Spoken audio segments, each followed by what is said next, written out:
ourselves now with our heroes, Hans the Franz and Ruff. Our heroes just departed from the town of Coland, and they're heading towards the Knifeblade Hills, and it's a place that the mountains are really sharp there. You don't touch the mountains. And our heroes, they've accepted a quest from the guy's name is Torol, and he wants them to there's a guy they have to find in a city before the Knifeblade Mountains, and once they get there, that guy knows more about what they need to do. So man, what's up with the Knifeblade Mountains? Usually, trees and stuff are pretty normal, but not taking this whole knife thing. These ones seem really, really sharp. Yeah, Knifeblade, definitely a good name for this place. Implies sharp. I won't touch them. On the bright side, there's probably not many villains in this forest, because, it's made on knives. Very dangerous, very dangerous. We're probably the only brave enough people to brave this area. Yes, brave.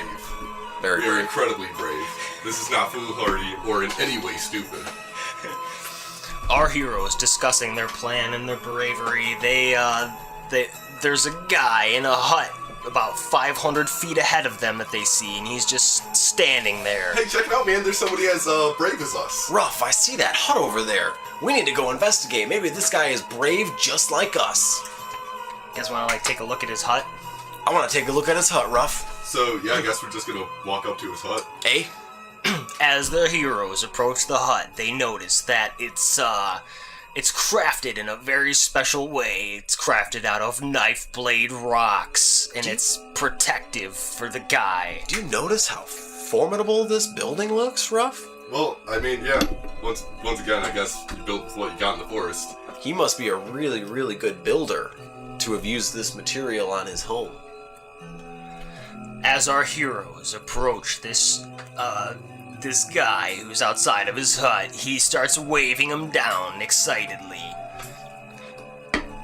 Let's go over to him and make friends. Somebody who builds things out of literal knives and lives in it. That sounds like a great guy. He's pretty We BA. should definitely meet him before he meets us. Definitely. Hey, buddy, what's your name? He's like, get closer, get away. Man's got fucking death. He's like, my name is, it's Gerard Brockett. Hi, Gerard. That's a stupid name, buddy. Hey, I can't help that. Jeez, man, be nice to our new friend. Who said he's our friend? We don't know this guy. Let's be friends with him. Let's take his house. He's right there. There's only one of them. It's like he sees there's two of us. Our heroes conspiring right in front of the newfound stranger. He replies and he says, you can take my house if you wish, but you'll have to fight me for it. And I don't advise that, because you see this house? I built it with my bare hands. Those things are fucking sharp. I don't believe him. Let's fight. Yeah, I think we can take this guy. I use my laser eyes on him. Using his laser eyes, Hans the Franz opens his eyes and lasers come out of them. And, it successfully strikes this guy, Gerard, right in the chest and sends him inside his hut, into the darkness. And he's like, ah! Didn't see that attack coming, did you, Gerard? He calls from the hut and he's like, no! So, Get him, Ruff. So how are we gonna get in there now?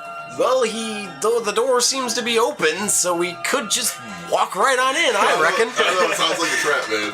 That seems Sounds way like too a easy. trap. I'm gonna throw one of my magic powder bags in there. You are a smart guy. Yeah, so I'm gonna go ahead and throw one of those in there. Ruff grabs his magic powder, and there's a little pinch of it now in his hands, and he releases it towards the frame of the door. And as the powder goes all around the door, it reveals that there's actually an energy barrier there. Wow, I did not see that coming at all. So he can pass through it, but we can't. So we shouldn't just charge through the door without knowing what spells he's put upon it. Maybe it's just a pure apart thing. Maybe we'll be fine. I bet now that you've identified the problem and you charge through it, you'll be able to pass through it. I think we're right. I think we're onto something here. Well, I'll hold my position outside the hut, and you charge in where Gerald is wounded. Alright, so I guess I charge in. And as his body passes through the force field, nothing happens, and he is allowed to enter into the hut. Can't believe you made it This thing is through! total bullshit. I think it's just for show. No kidding. Well, here I come. To a giant bubble. I'll charge through with my pure of heart and see what happens to me. Dude, I'm not even really pure of heart. We're totally gonna take this guy's shit. Here I come. Hans the Franz runs through as well, and is also allowed through this door. I can't believe it. This guy's a bluffer. Let's find out what he's about. Gerard Brockett sits up, and he says, "So, you've passed through my doorway, and what that means is exactly what you've ascertained earlier, and that is the fact that you are pure of heart, even though you may not think it. Otherwise, it would have shredded you into a million pieces." Well, now that it's been proven we are pure of heart. We deserve whatever we want as a reward. And also, I am pure of heart, obviously, because I passed through unharmed. Maybe you can join us on our journey to where we're going. Where are you boys headed? It wasn't really explained to us very well. We have to go meet a guy who's gonna know a little bit more. It sounds a bit sketchy to be completely honest, but you know, I didn't have anything going on today. So. Honestly, I have a really, really short-term memory, so I have to be explained things a lot. And he says, "What are your names, boys?" I am Hans And I'm the Rob. Franz. Hans the Franz and Ruff. I should have expected so when I saw you. You're the travelers from Agadum. Thorol sent you, and he wishes for you to fight the great evil that lies within the.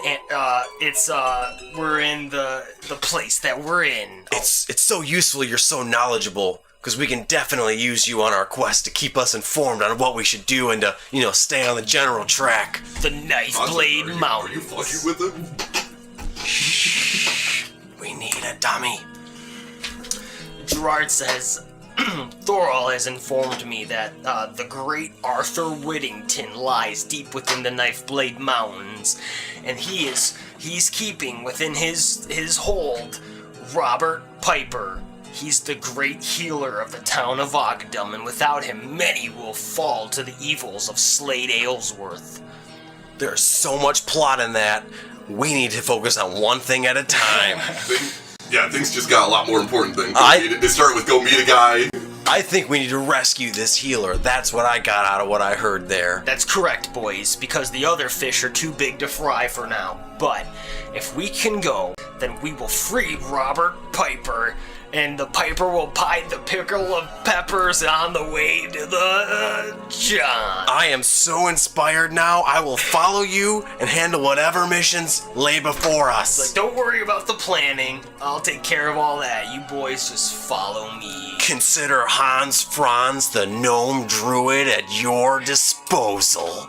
Oh yeah, it sounds very well thought through. We're gonna ace it, man. So, Gerard Brockett, he's going through his hut and he's checking some things out, and he's like, "Are you boys well equipped? Do you have weapons? There's probably gonna be evil here." It couldn't hurt to search your house and maybe get whatever would be useful on the way. He looks at Ruff and he says, "What kind of weapon do you use, my friend?" Oh, I'm set. I don't use weapons. That's a strange fighting technique, but Yeah, no, don't worry. I carry around a lot of weapons, but I just don't use them. you don't use them. Yeah, no, shield, sword, Ruff is really, staff, really strong, stuff like that. I just don't use them. and he loves to party. Huh. Alright, well, if you're set, then you, Franz the Hans, is there a weapon that you might use? No weapons. I'm interested in scrolls. Scrolls. I need some magic to be used at a different time. You've come to the right place then. And, Gerard Brockett turns to the bookshelf that's laid behind him upon the wall. And sitting on the shelves are many scrolls, and they're sealed with some sort of magical thing. It's wax. A couple of those look really useful. Maybe we should take one or two of those for our journey. He says, select 2 of the scrolls from the shelf, and they shall be yours. I select the scroll on the far left and the scroll on the far right. They shall be yours. collecting the scrolls. Franz the Hans. Hans the Franz now has 2 scrolls. I feel so powerful with these new scrolls. He says once you open them, they will be activated, so be careful. Also, I'm not very good at organizing, so I didn't write what they are on top of them, so... I can't wait to see what happens when I use these scrolls. I, for one, would just like to say I'm super impressed with the bubble force field that does nothing. May your scrolls teach you as powerful spells. Thank you, Ruff. If you boys weren't pure of heart, it would have cut you up. And he grabs, it's like a bird of some kind out of a cage, and he's like, watch, this bird's a piece of shit, watch what happens, and he throws it, and it goes right through the force field, and it falls into pieces. Looks to me like That was force field insane. hates birds. No, that bird obviously was not pure of heart. In the same way we are. That bird was no hero. Clearly corrupted. Let's venture on! And he walks out the door, and you guys, you can follow if you want. I'm right on his heels. Oh yeah, I'm all about it. Let's do it. Gerard Brockett starts heading down the main path out of the town of Colin, and he's like, this is called the Aethorn path, and it leads even deeper into the Knifeblade Mountains where we're headed, and it's you guys better layer up. It's starting to get cold and chilly out here because it's so cold. Rough feels no cold. So lucky that you're so tough and us normal folk have to layer up. Gerard starts talking, and he says, we're on our way now to a sacred site that lies between us and where Robert Piper is being held prisoner and needs to be saved. And this sacred site is rumored to hold a magical item that we will need for our quest.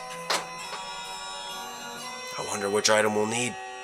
I have all the items I need, as I've stated before. A magic staff, magic powder. We've just sword, been informed. shield. What more do you want?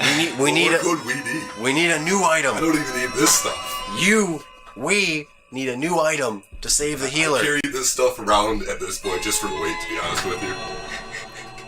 We need the new item. Gerard says, the man holding Robert Piper prisoner, Arthur Whittington, is no man. This is the secret. He is actually a specter. And we cannot defeat a specter without the air flute. That's what it's called. Yeah, specters aren't real. Ghosts aren't real, guys. Until This is gonna be an easy fight. until you meet one. This thing's not even real. You've never heard of specters or Let's ghosts let's before? Just go back and say we killed it. It never existed. Why don't you believe in the specters or ghosts? Show me one real specter or ghost. We are on our way to one right now. This is gonna be a guy with a bed sheet and a problem. I sure hope not.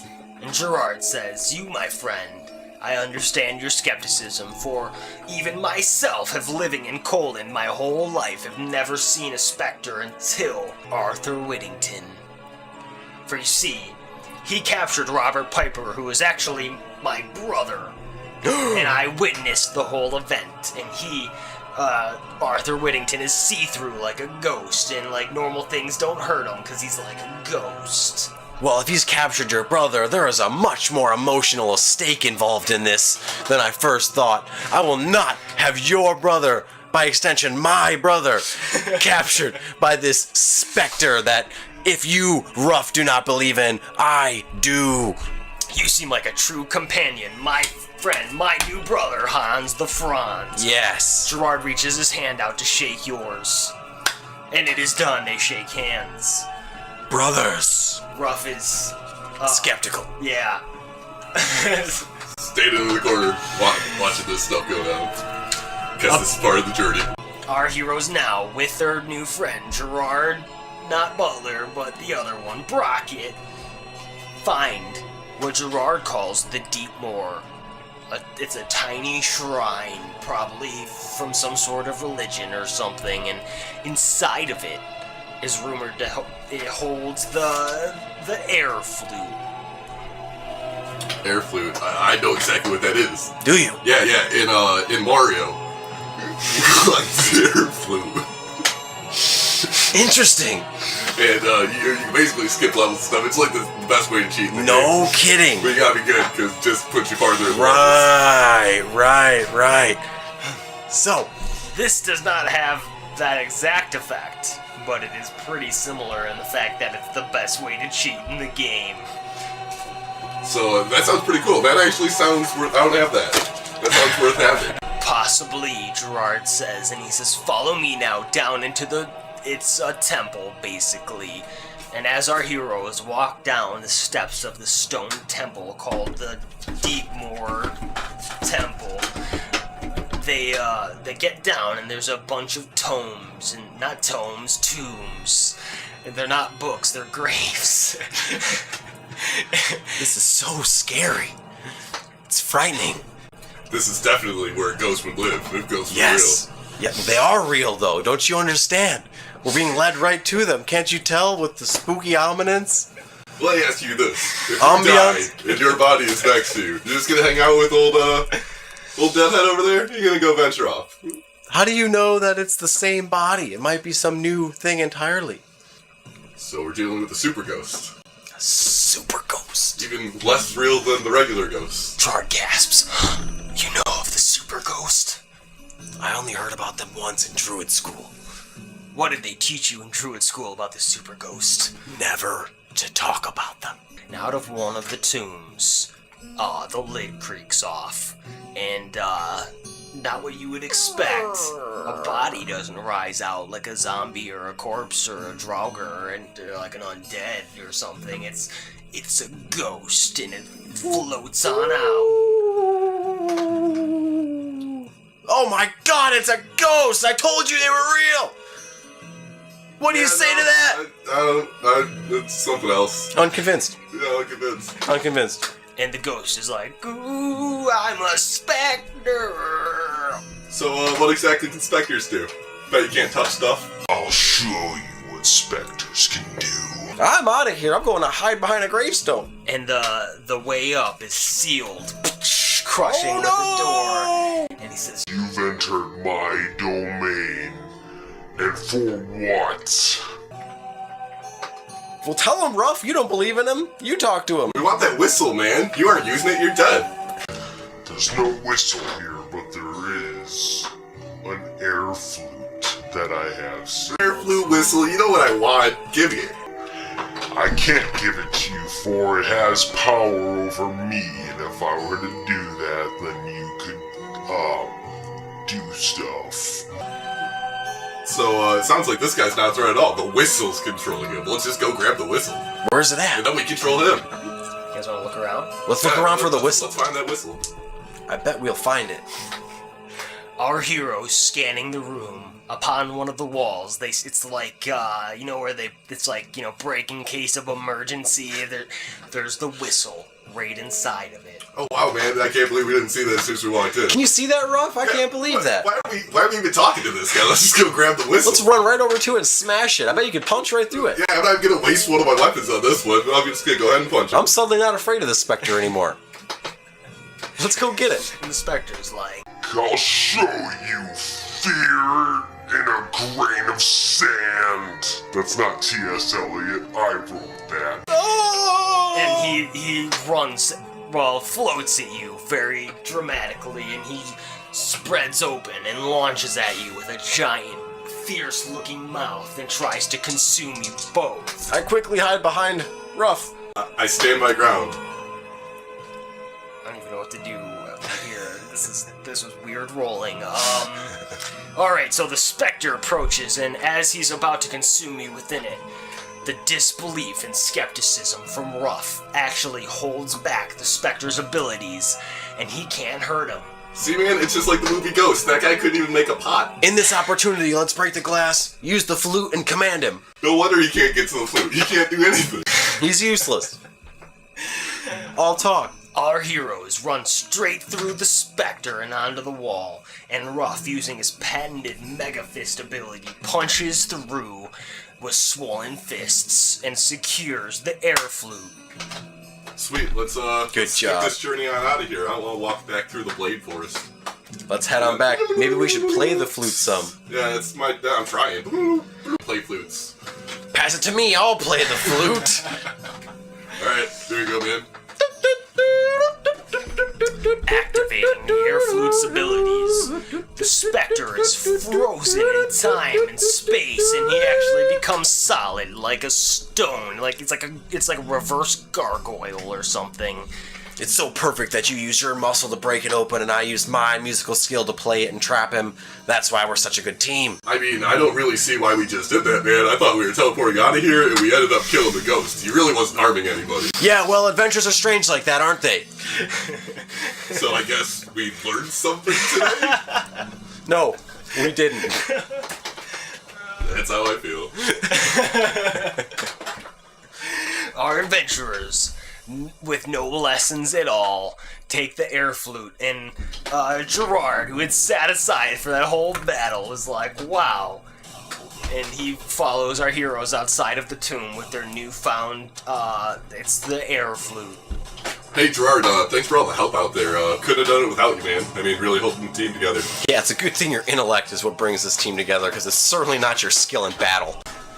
And he's like, now follow me. Now that we have the air flute of legend, we'll have no problem taking down Arthur Whittington. And he's like, shall we, let's camp for the night. I think that's smart because it's dark now and we need sleep. Yeah, good idea. Rough, let's build a campfire, gather some wood, and pick up this adventure at daylight. Sounds like a plan. So our heroes, setting up their fire to sleep for the night, decide who takes first watch. Not it. Damn it. And based on the Not-It system, our hero, the gnome, Hans the Franz, because he takes the first watch.